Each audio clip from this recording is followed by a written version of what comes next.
Hey everyone, welcome back to Scrummy. Today I'm making a cheesecake. I was in Tesco's this morning and I saw these Terry's chocolate mint, so I had to get them. I thought they'd be fabulous in a cheesecake for Christmas. Now they do have some other flavours which you can try and they'll work really well in the cheesecake either if you prefer something a bit different. Alright everyone, let's get started. We're starting with the biscuit base. I'm using Digestive biscuits, pop them into an 8-inch springform tin and break them up into a fine crumb. Add in the melted butter and mix it in. Just make sure that all the biscuit crumb is covered in the butter. Use a spoon to press the crumb mixture down into the tin and smooth the top. Pop into the fridge for about 30 minutes to chill. Next, let's prepare the chocolate.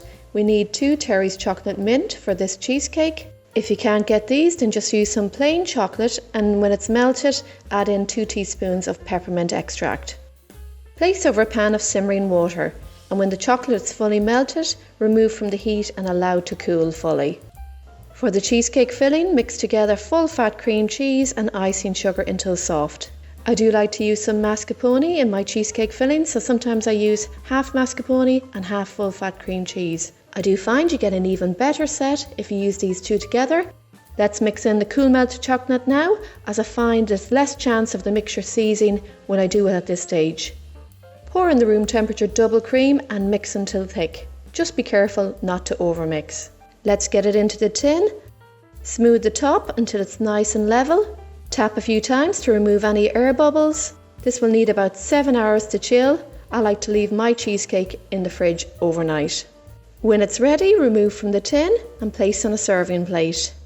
Using some of the chocolate mint segments, arrange them around the side of the cheesecake just like this. If you have a spare chocolate mint, pop it in the centre and this will add the wow factor to your cheesecake. Sprinkle over some grated milk or dark chocolate or a combination of both. And I'm going to finish off with some green sprinkles. This cheesecake set's fantastic. I don't use gelatine in any of my cheesecakes. And here it is, and this is my favourite part. Let's try it. Use a warm, sharp knife to cut into the cheesecake to get a nice, clean cut. Just look at that. Check out my channel or page, scrummy.tv, for lots more gorgeous recipes. I've got absolutely tons of cheesecake recipes there that are fabulous.